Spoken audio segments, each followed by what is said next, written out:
There we go. Welcome to Charles. Well, hello everyone. My name's Charles Norgensen. Welcome to what I'd say is it's not a review for IDV, but I want to say the current state of IDV. Do note, I took an entire break off of Ranked from last season, which is season 13. Speaking as of making this video, this is the day that we've pretty much just moved on to season 14. I mean, we've just moved on into season 14.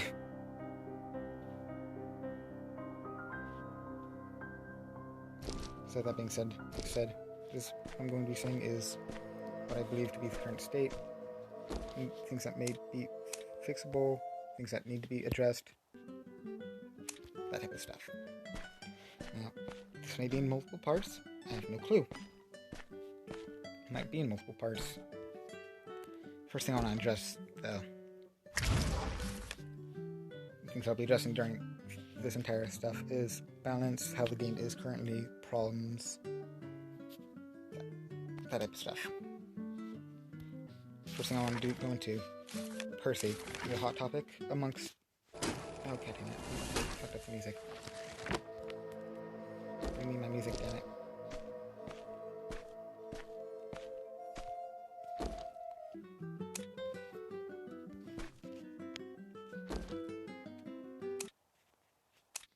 So, like I said, first thing I'm going to bring up into is Percy. This newest character added from the Ashley Woods crossover or collab, take your pick. And he's a hot take amongst the community. Personally, on paper, he sounds like a great idea. Brings complete new playstyle to Hunter and Survivor. But how he was executed into being put into the game, I find the buggy, unfair mess. If you know how to kite and kite bow against Percy, then so be it. You probably have an easy time. If you don't know how to kite, well, then you may have harder times. His surrogate ability, unable to place survivors on rocket chairs, is something like sounds great on paper, but something I do have a problem with. Even if this was a bit more balanced, I'd still have a problem with it. Just the fact that every other hunter, unless you're carrying excitement, has to worry about STEM survivors who can slow you down from getting to a chair.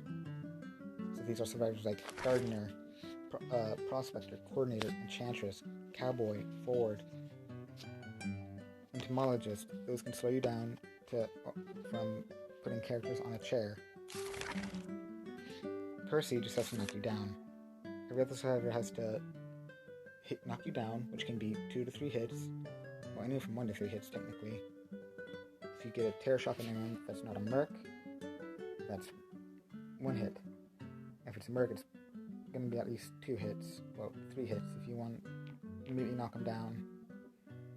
Otherwise, you have to wait for his shell-shocked stuff to go down before you actually chair him. Then you have to grab him and take him to a chair and then worry about the stun or survive so I can slow you down from getting to a chair.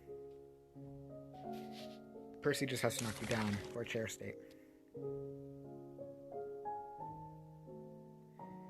Then there's also the fact that while you're down, you died 25% faster. I want to say it feels broken. Don't know the exact numbers, but it feels faster than what the current chair times are. You already doesn't have to worry about the STEM survivors after he knocks the survivor down for a chair state.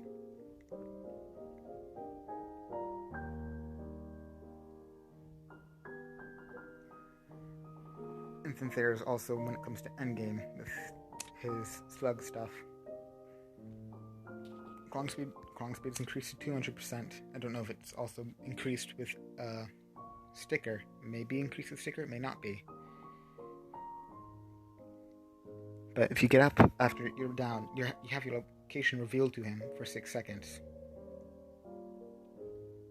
So assuming you get up, he's most likely going to be looking all around. Almost like how seers will always look around to see if they can get even a frame of a hunter to see their location. Like how hunters will, of course it's just that, like how hunters will, if while chasing a entomologist, will try to see where she went because of her stench ability, or whatever it was called. For this one, 6 seconds, if they can see where you are. If you have teleport and you're near Cypher has yet to be popped, that's going to be painful for you immediately. Let's go into the endgame portion of himself. After Gate's electrical switch is activated, elimination speed against knockdown survivors increased by 300%, same when all survivors are knocked down. Which brings into my big problem. You get knocked down once during the game. I mean, just once, and you're healed back as fast as possible. Be it from... And I mean as fast as possible with the person healing you with max healing speed. You get knocked down again during endgame, you're not going to be able to get back up, even with the person healing you with max speed. If they do, they'll be threading the needle.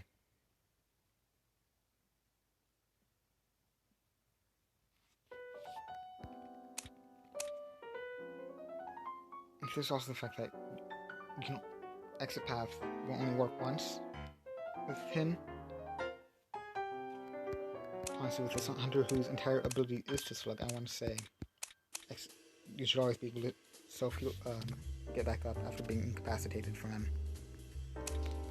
Okay, sure, his hitbox may be whack, but say what you want. Currently, that's kind of broken. God forbid if you're a merc, or a perfumer, or a enchantress who have longer heal speeds. It's gonna even hurt you even more, because you get knocked down once, that's gonna be game over if you get knocked down again, especially during endgame.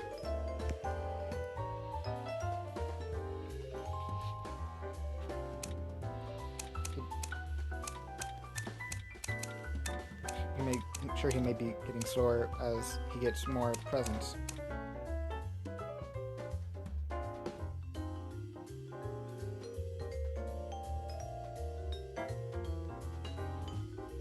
He doesn't have to worry about the chair stuff. He doesn't have to worry about survivors stunning him while kicking people to a chair. Just knock down things and continue to move on.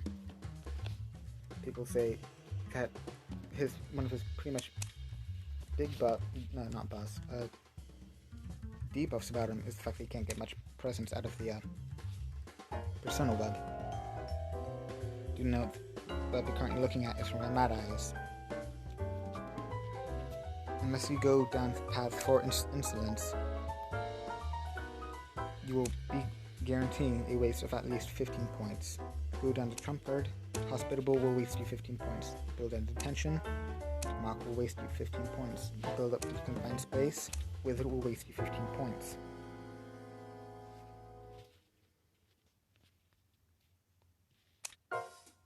And for Percy, honestly, instance is going to be not as needed compared to hunters such as Smiley Face and Hellender.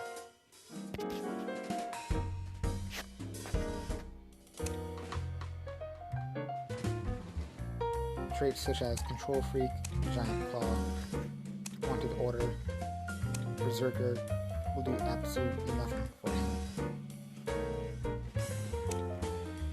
If you look at the Survivor Persona Web, perhaps just hit Persona Survivor, you'll notice that some things have been changed for him. Other survivors can see each other after you've been knocked down. Let's see.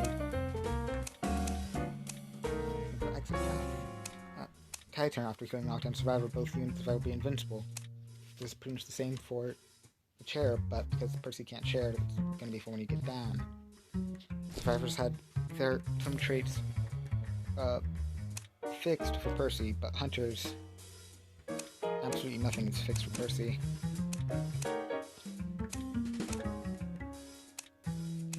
Which brings in, and then there's also the fact that if you're being healed while incapacitated on the ground after using exit path, you can still die while being healed. want to say a game. I want to say the second day after he was released. No, it wasn't that. It was actually weekend. It was week during 5v5 last week. We didn't get enough players, so me and some people were just coming around. I went to go heal someone while they're down by Percy. In the middle of healing them, I was 99% done healing them. They died. That's that in on itself feels hella broken. The fact they can die while being healed.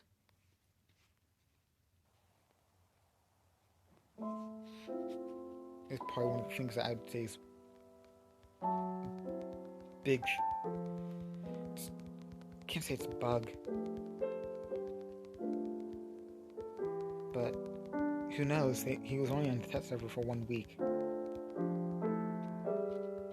compared to other hunters other characters in general who's been in there for over a week. Almost everyone, to what I know of, has been in there for over 1 week. Buddy Queen was in there for at least a month. Violence was in there for at least 2 weeks. But even survivors are in there for longer than a week. But you can still die while being healed against Percy. He's a hot topic. I honestly find him unfun to play against. He may be fun to play as, sure. But if you want to compare levels of brokenness to hunters, or at least surpass selves, to be exact, I want to say current state of Percy is equivalent to when Bloody Queen was first released. Had hella movement speed. More quickly, she was almost as fast as Invisible Ripper. Her mirror was invisible. She could use her mirror immediately at the beginning of a match. And if you enter mirror turn, what is it called? Mirror rotation. You used to immediately just go to the next closest survivor. So it tells you the next closest survivor, like with Feaster's Tentacles. Or photographer's, this is called time jump. Because it will immediately turn you to the closest survivor. Time jump will. I'd say currently he needs fixing. Persona traits need to be readjusted for him, even if it's just for him only.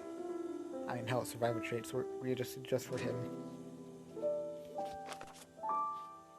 But let's continue on with this type of stuff. Quality of IDV currently. And we're going to go on to persona traits. Compared to hunter to survivor, I don't even know how many of these I actually get used. Don't know if Merc 2 is ever used.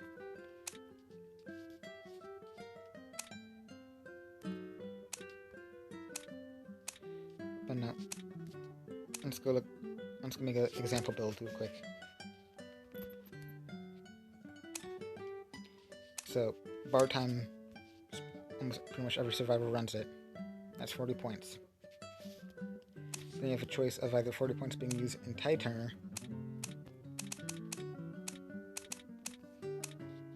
or Broken Windows. Actually, let's compare this with default build, actually. So this one will be the Broken Window build. And not delete, reset. This one will be the Tide Turner build. So that's 80 points used so far. If you're running Rescue, you also usually have Risky Move. And Exit Path is also almost always seen for every survivor.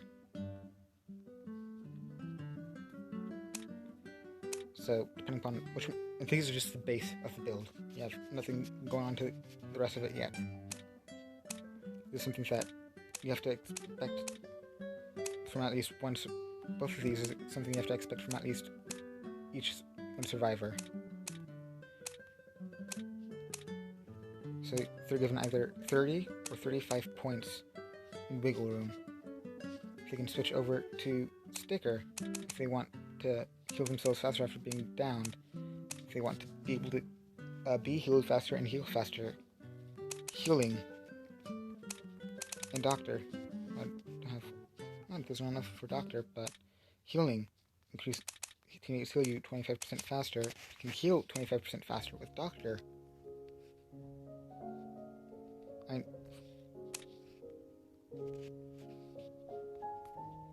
Let's make this the Merc build. Teammates heal you faster, and something in sticker. You can run that, or you can just not run borrow time. You can run with broken windows, because I've seen a lot of mercs do that. Don't know why, but perhaps because they don't think they're going to make it to endgame. But so if you have a person you're playing Doctor, they can run Doctor while you run with healing. So Doctor already has a faster healing speed. Healing will increase that healing speed for you, but you're given pretty much. That's for a Merc build. Do not. You're given pretty much 85 or 90 points to be expected of either exit path, borrow time, with either broken windows or tide turner. This gives them a lot of wiggle room to assist their team in whatever is needed. Compare this to Hunters. Impact was nerfed a while ago. If I remember correctly, it was the minimum used to be 30%, the maximum being 45% for increased healing. A simple 25% is easily counted by running healing on or Doctor. Or perhaps if you run a heal build, like let's go make a heal build. Jesus Christ, I can't speak it. Let me just readjust this.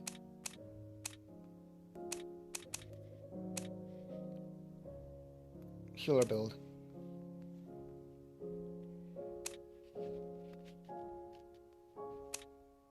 So, I just deleted it. I didn't mean to do that. So this is what I'll sometimes run with my Doctor if I'm not running my mind mechanic build. Even then, I'll replace certain traits depending upon who I'm playing with my mind mechanic build. So my healer build, I'll run these. And Doctor, exit path. So Doctor has already increased 60% healing speed, is it? Heals speed of healing others increased by 60%. And self-heal is increased by 20. But she already heals 60% faster. If the hunter runs impact, that's 25% slower, but you can counter that by running Doctor. And God forbid they also have Fury and Panic and everyone's injured. So you have bonus 12%, is that 25, that's 7, that's not 20, that's 37, 42, 42% you can but even then you're healing faster than all those together. If you're running Spectator and Doctor, you're pretty much denying everything about that anti-heal stuff. God forbid the person you're healing also has healing. You're pretty much going to be doing as fast as you can.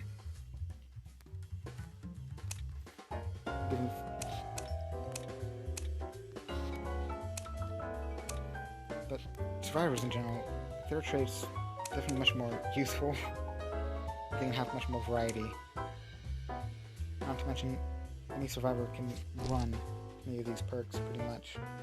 I mean, rescues were expected to have borrowed time and tide turn, but they still have 90 points. Not 90, 90 points to use if you also want to include exit path with that. It's a bonus 30 points. Do not. However, you move over to Hunter. Attention. It's going to guarantee that's 40. And move on to Confined Space Trump card. That's another 40. This time, I'm just going to look at my own 2 builds. So you either seeing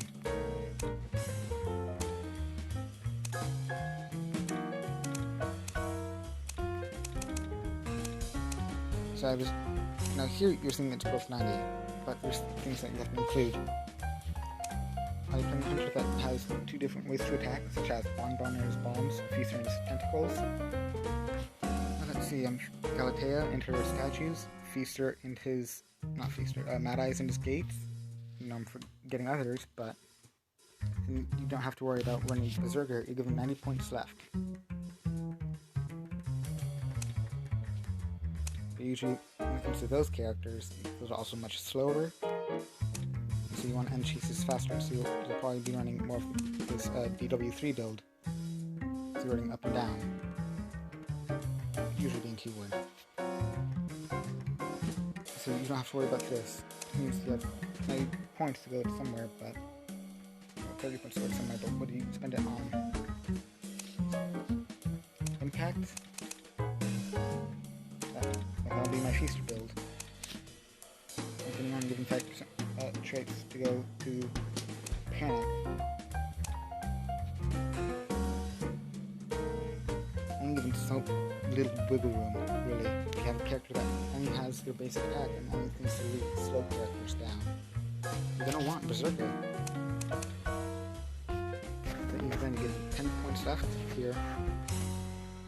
Here, running out to Berserker only gives you 5 points left.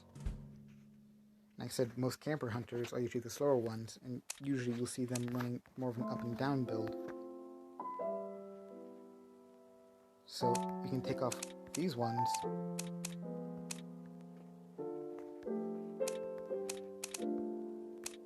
But then usually you see slower healing speeds, which is, like I mentioned before, is easier to be countered. So I'm putting these back together. And even so little wiggle room, really, for Hunter. Even then, every Hunter has its own build, pretty much. Like for example, Mad Eyes right here. This is what I use when I play Mad Eyes. I try to slow down the healing as much as I can. Okay, I'm getting 10 points left over. Maybe 15 if I'm feeling lucky. If I'm feeling lucky. What should I spend those points on? Berserker? I usually get 2 hits on someone if they're coming to the rescue with a fence. Possessive? If they're knocked away from me across the map, that's gonna do nothing for healing speed. Anti-stun can help, but you aren't always guaranteed a stun survivor. Giant Claw can make it hard to wiggle out, but it's better paired when you also have Hospitable. So what do you spend those final 15 points in?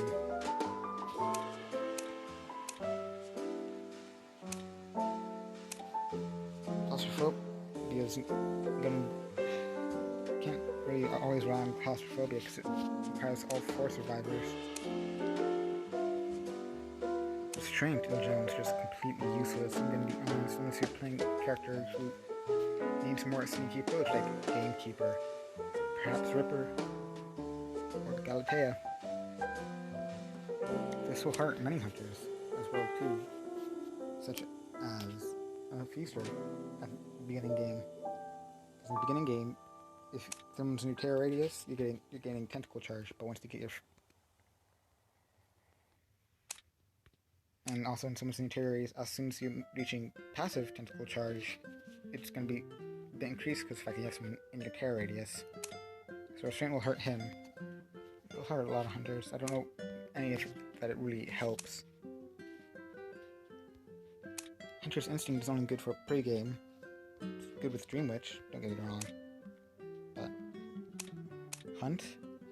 may be useful, but can't always guarantee it. Street Sweeper, you can always guarantee. Some of these, you're given no choice but to, waste them on something.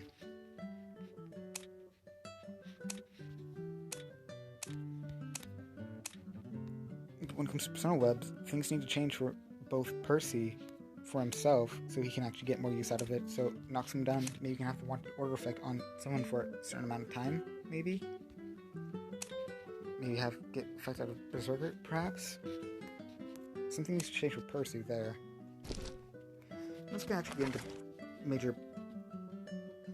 into actual major balancing too now.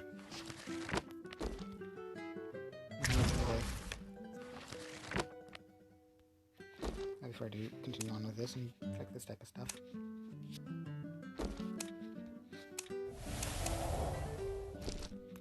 Let's go into actual balance of stuff. I'm speaking from a hunter's perspective. Although, I'm also trying to be as unbiased. There's going to be some bias because of the fact that I'm a main hunter. Many of these traits can be easily countered if there's the stunned survivor. Patroller, you can be stunned out of it. Blink, it's a 50-50 on how reliable it can be. But you can be stunned out of Blink, requires precise timing. Peepers, you can be stunned out of canceling. You can be in the middle of placing a peeper. You can be stunned, and that peeper will not be placed. You can be stunned out of abnormal, be stunned out of teleport. Are we really going to include listen to this? The only thing that you can't be stunned out of is excitement, but that's what excitement denies. Excitement denies stuns. There's also the fact of lengthy cooldowns. Excitement in general just needs love. But I'll get to that soon. Patroller and Abnormal was nerfed mostly because of Dream Witch. First major nerf to Abnormal made it so only Dream Witch was really good with it. Second one effectively killed it unless you trump card to it and only use it on one cipher. And it dies down so fast as well. Blink, it's a 50-50 on how reliable it can be. But it also has an almost 3-minute cooldown. Peeper, it was nerfed from a Violinist and partially because of Axe Boy, this rework.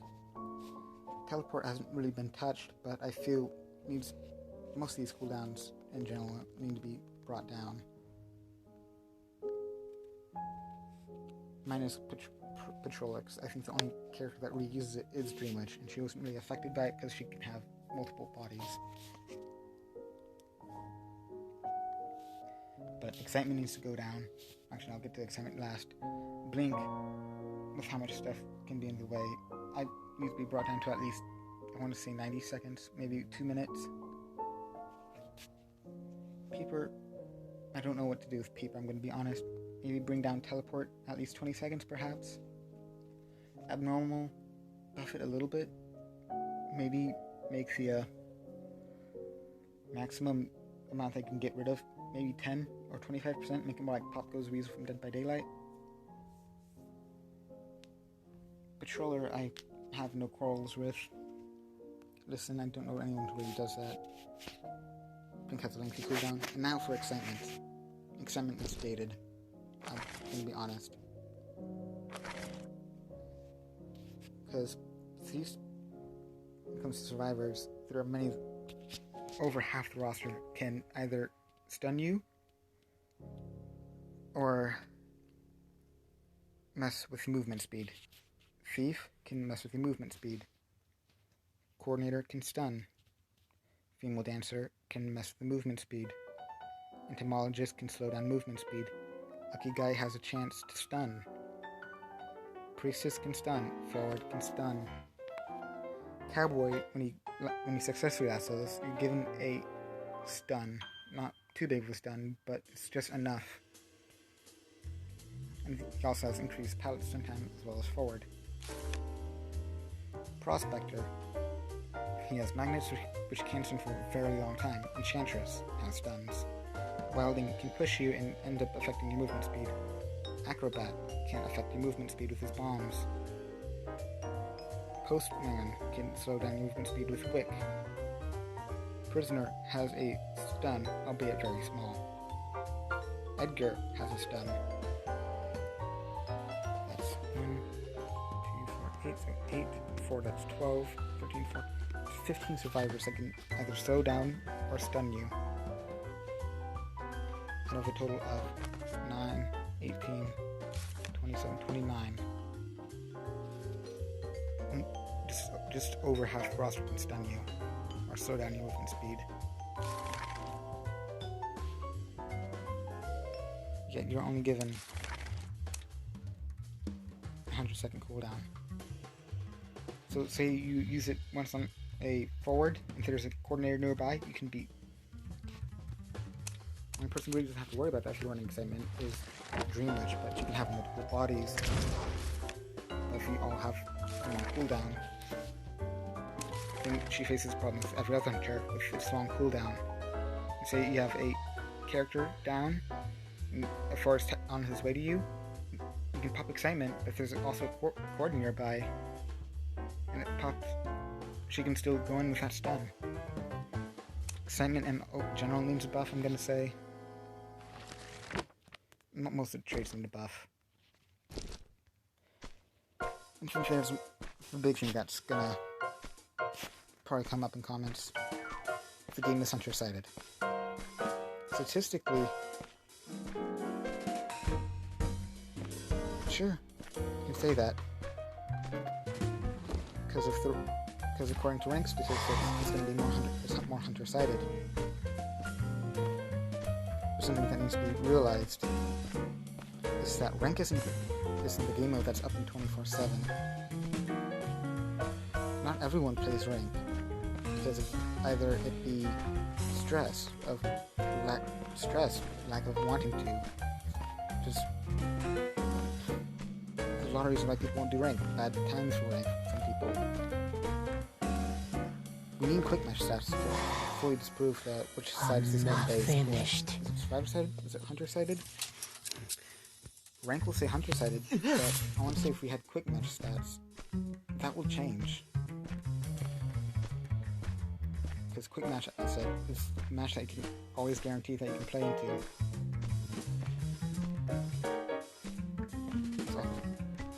There's also the fact that rank is going to be a lot different for quick match, because for low tier rank, you usually know what you're doing if you're in a low tier rank.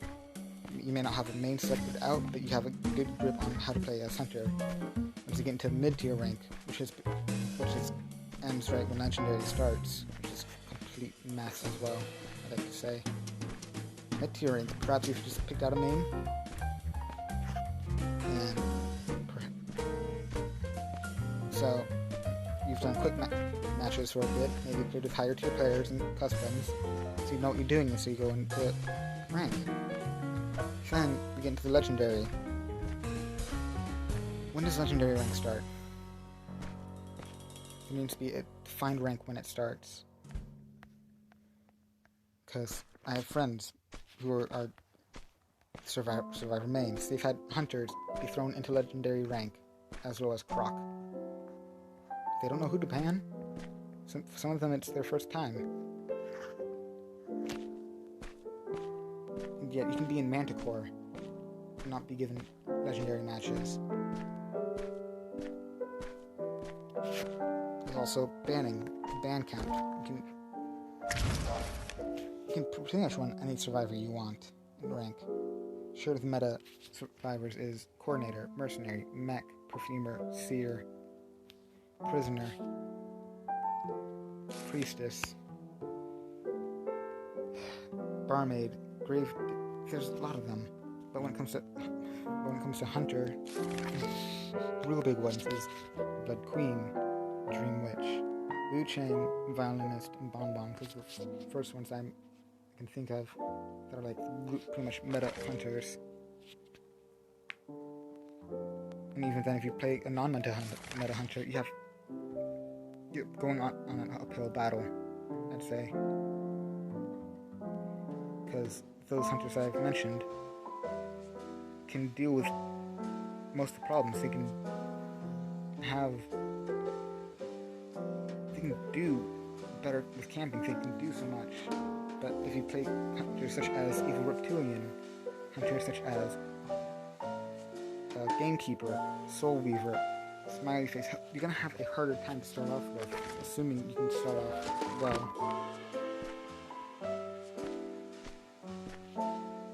I think there's also the fact that each side can ban one character. In higher legendary ranks, if you can ban more on a certain side. But survivors can run pretty much any character they want. And hunters, you want a better chance of running after a meta hunter.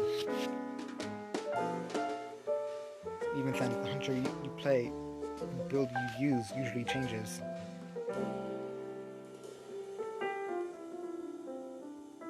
Or whatever lineup the survivors are, your playstyle also has to change, maybe also with the build.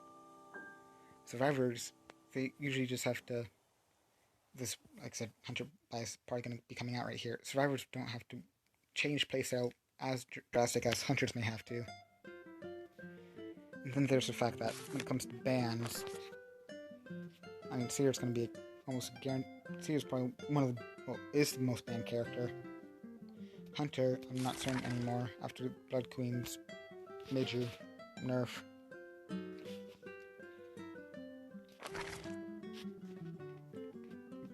But when it comes to... I don't want to say this. When it comes to banning characters, survivors are going to have a better chance of banning the hunter that the hunter player will use compared to survivors. At least let hunters ban 2 survivors, I'd say. Because of the roster of almost 30 characters, sure, you're just limiting it to 1/15th of what it could be, but hunters, so much of them are hard to do with rank. I mean, before Blood Queen, it was Ripper and Soul Weaver. Dream Witch was fair, but not many people played her as much as they do now. And the meta team was pretty much Mercenary, Coordinator, Mech, and Perfumer or Seer. Ban one of those, but...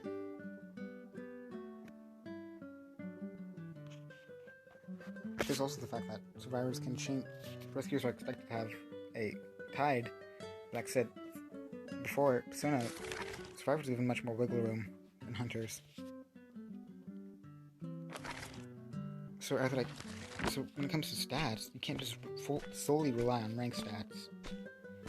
Because usually, I'm going to be honest, and I'm going off experience on my end, I didn't start doing hunter rank until I had a good grip of what to do for hunter. I didn't touch it until I knew who I was going to main. I didn't touch it until I was certain on how to play them, which builds, what type of stuff to do. I didn't do rank until I was certain on how to play hunter. Some people will just start off rank blind as hunter. Props to them, I'd say. But on my end, I was introduced to IDV from the Dead by Daylight video, Monto, when Ghostface was first coming out. There was a comment about it, found out about it, and so that's how I got into IDV.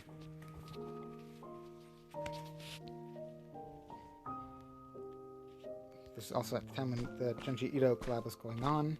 A friend, Sret or Karen, take your pick however you want, take your pick on what you want to say the name is, gifted me the Tomie skin. I was already going to main Dream Witch, but after being gifted the Dream Witch skin, Tomie, I was fully set on, this is it, this is going to be my main. But even before I became a hunter main, I used to be a survivor main. I was quickly bullied out of it. I was constantly sandbagged by teammates. Hunter would only kill me, be friendly to everyone else. So trash talking, posting pre-match about the character I had. So I just switched up hunter. Because I figured, you know what, I don't have to worry about, teammates really letting me down. Which is when I became a hunter main. Dream Witch Hunter main. And so, like I said, I didn't start doing rank until I was certain what I was doing, what builds to do, how to play them, the different things to do with them, the strategy, all that stuff I figured out from YouTube, from watching gameplay, some tutorials on them. Tutorial person who actually YouTuber who I looked up to the most while figuring out Dream Witch went by the name of Trouble Mickey. They used to be top 100 Dream Witch main. I think he used to be top 10 as well at some point. I think they made the tutorials once before the 120% point, and once after we got the 120% point. His videos what helped me get into or figure out what to do with Dream Witch.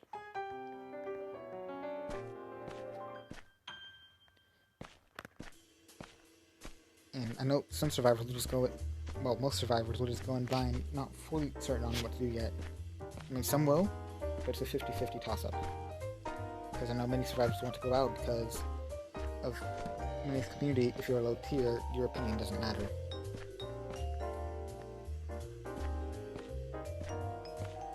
So people try to rank up as fast as possible for a survivor.